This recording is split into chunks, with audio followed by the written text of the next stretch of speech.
Today we are going to discuss about the integration of trigonometric identities. So integration of trigonometric identity same आपके पास वही जैसे कि आपने derivative लिए थे ट्रिग्नोमेट्रिक आइडेंटिटीज़ के। जब हम कॉस का डेरिवेटिव लेते हैं तो रिज़ल्ट में आपके पास क्या आता था, माइनस साइन। अब यहाँ पे जब आप साइन का डेरिवेटिव लेंगे तो रिज़ल्ट में आपके पास क्या आएगा, माइनस कॉस। जब आप साइन का डेरिवेटिव लेते थे तो आपके पास कॉस आता था, और यहाँ पे आप जब कॉस की इंटीग्रेशन लेंगे तो रिज़ल्ट में क्या आएगा, sine. So these are the anti of the derivatives, derivatives की एंटी। बट यहाँ पे अगर आपके पास क्वेश्चन है integration of sine 9x + 5 dx, so इसके लिए सबसे पहले हम इसकी इंटीग्रेशन देखेंगे क्या होती है। साइन की डेरिवेट इंटीग्रेशन जो होती है वो माइनस कॉस एक्स होती है। सो एक्स आपके पास एक्स नहीं है, ये है। सो अगर आपके पास एक्स ये है तो इसके लिए आपको क्या चाहिए, इस फंक्शन का डेरिवेटिव चाहिए। इसका डेरिवेटिव कहाँ चाहिए, इसके साथ मल्टीपल में चाहिए। बट यहाँ पे डेरिवेटिव के तौर पे dx मौजूद है, इसका ओवरऑल डेरिवेटिव मौजूद नहीं है। इसका अगर हम ओवरऑल डेरिवेटिव निकालें तो क्या बनेगा, एक्स 9x का डेरिवेटिव 9 आएगा, 5 का derivative 0। So it's mean that कि हम ये कह सकते हैं कि अगर इसका आप डेरिवेटिव निकालें एंगल का तो आंसर आएगा 9 dx। सो 9 dx आपको यहाँ पे रिक्वायर्ड है, तो 9 dx हमने यहाँ 9 लगा दिया, यहाँ पे 1/9 लगा दें हम, राइट। एंड देन अब आप इस फंक्शन की इंटीग्रेशन लिख सकते हैं। इस फंक्शन की इंटीग्रेशन है माइनस कॉस एंगल, एंगल का डेरिवेटिव मौजूद है तो अब आप लिख सकते हैं माइनस कॉस एंगल। और ये जो आपको नीचे 9 नज़र आ रहा है, ये 9 वही वाला 9 है जो हमने मल्टीप्लाई करवाया था, मल्टीप्लाई और डिवाइड करवाए थे। सो ये डिवीजन वाला 9 आपके पास नीचे लिखा हुआ है। सो इस तरह से जब भी इंटीग्रेशन आएगी किसी भी ट्रिग्नोमेट्रिक फंक्शन की तो आपको ये पता होना चाहिए कि उसका जो डेरिवेटिव है, जैसे कि ये रूट एक्स बॉक्स एक्स है, सो यहाँ पे डी एक्स है, तो ये जो बॉक्स है आपने नीचे लगा दिया। सो अगर हम शॉर्टकट ये याद कर लें कि आप इसका डेरिवेटिव जो आए वो आप नीचे लगा दें, तो इस तरह से भी इसको याद किया जा सकता है कि कॉस एन टीटा या box theta box x D x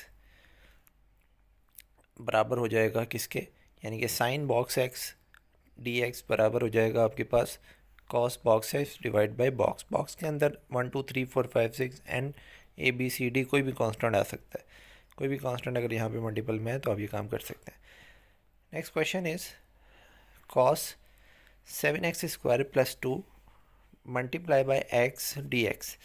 अब अगर आप देखें कि एंगल क्या है, एंगल वही है जो ब्रैकेट के अंदर लिखा हुआ है, ये एक्स जो है वो इसके एंगल के अंदर इन्वॉल्व नहीं है। सो इसके एंगल का अगर आप डेरिवेटिव निकालें तो एंगल का डेरिवेटिव आएगा 7^14x।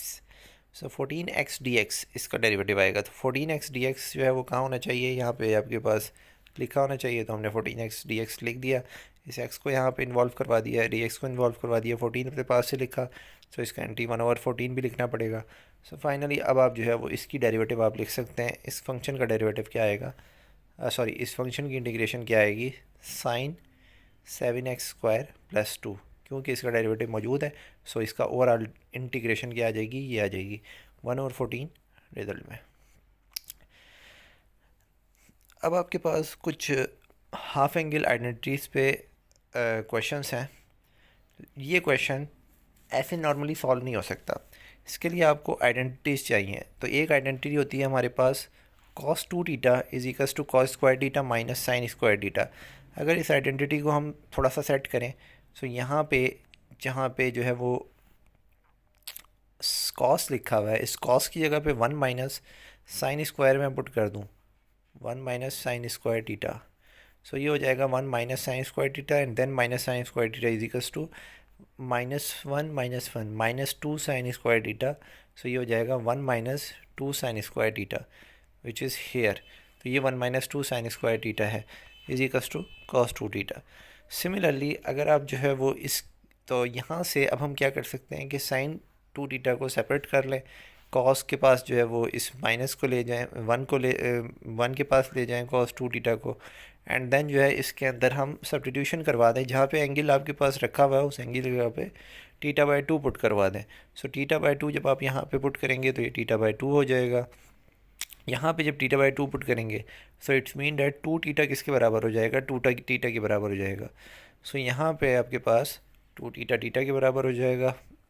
तो फाइनली हमें कुछ फार्मूले चाहिए थे, वो फार्मूला हमें मिल गया कि 1 माइनस कॉस थीटा की जगह आप क्या पुट कर सकते हैं, 2 साइन स्क्वायर थीटा पुट कर सकते हैं। तो जहाँ पे 1 माइनस कॉस थीटा रूट के अंदर लिखा हुआ है तो 2 साइन स्क्वायर थीटा हमने पुट किया, तो √2 थोड़ा सेपरेट करके लिख दें और साइन स्क्वायर से रूट कैंसिल हो गया। तो फाइनली आपके पास ये जो इंटीग्रेशन है वो इस फॉर्म में आ गई, साइन x/2 dx। अब आप इसकी इंटीग्रेशन कर लें, साइन 1/2x लिखा हुआ है, सो साइन की इंटीग्रेशन क्या हो जाएगी, माइनस कॉस, और जो 1/2 है वो हमने नीचे लिख दिया। तो ये वही वाला रूल अप्लाई करें कि ये जो आपके पास जो भी नंबर लिखा हुआ था फंक्शन के साथ, तो डेरिवेटिव के बाद जो रिज़ल्ट आता है वो आपने नीचे लिख दिया। सो फाइनली जो है इस 2 को जो है ऊपर लिख देने जाके तो ये आ जाएगा आपके पास 2 this thing 1 plus cos x. इसका फार्मूला अगर आप देखें तो वही जो ऊपर फार्मूला था उसमें अगर साइन को सब्स्टिट्यूट करवा दिया जाए, जो साइन है उसकी जगह पे 1 माइनस कॉस स्क्वायर रखें तो फार्मूला कुछ यूँ बनता है। And finally two cos square theta की जब वैल्यू निकाल लें और θ/2 पुट कर दें इसके अंदर तो ये थीटा हो जाएगा, ये θ/2 हो जाएगा। सो हाफ एंगल आइडेंटिटीज़ कहलाती हैं ये। सो इस तरीके से आप यहाँ पे पुट कर सकते हैं। तो 1 प्लस कॉस थीटा की जगह पे क्या आ जाएगा, 2 cos square x/2, and then √2 बाहर आ जाएगा। कॉस की इंटीग्रेशन ले लें, कॉस की इंटीग्रेशन साइन हो जाती है, और ये जो 2 इसके नीचे आपने 1 और 2 लिखना था वो 2 मैंने डायरेक्टली यहाँ पे लिख दिया। तो फाइनली आपके पास ये आंसर आ जाएगा। So it's all about the trigonometric identities, trigonometric questions.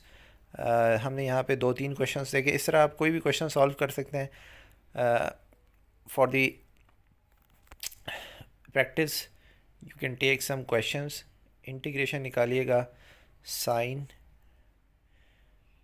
3x square plus 1 x dx। एक ये क्वेश्चन सॉल्व करें आप। एक और क्वेश्चन ले लें, सिमिलरली 10 का भी होता है, 10 2x dx। इस क्वेश्चन को सॉल्व करिएगा। इंटीग्रेशन ऑफ सेक, ये सारी आइडेंटिटीज आपको फॉर्मूला शीट पे मिल जाएंगी। सेक 5x प्लस 1 इंटू dx, ये क्वेश्चन सॉल्व कर सकते हैं आप। सो इस तरह से फॉर द प्रैक्टिस आप ये क्वेश्चन सॉल्व करें। सो इस पर आपकी कमांड हो सकती है। इंटीग्रेशन कैलकुलस एक ऐसी चीज़ है जिसमें जस्ट आपको प्रैक्टिस की ज़रूरत नहीं होती, जस्ट रूल्स फॉलो करने होते हैं और रूल्स पे कमांड होनी चाहिए कि रूल्स कैसे फॉलो होते हैं। सो क्वेश्चन सेम नहीं आते एग्ज़ाम में डिफरेंट क्वेश्चन ही आते हैं, बट आपको जो है वो रूल्स पे कमांड होनी चाहिए कि रूल्स कैसे कैसे अप्लाई करने हैं। Thanks for watching.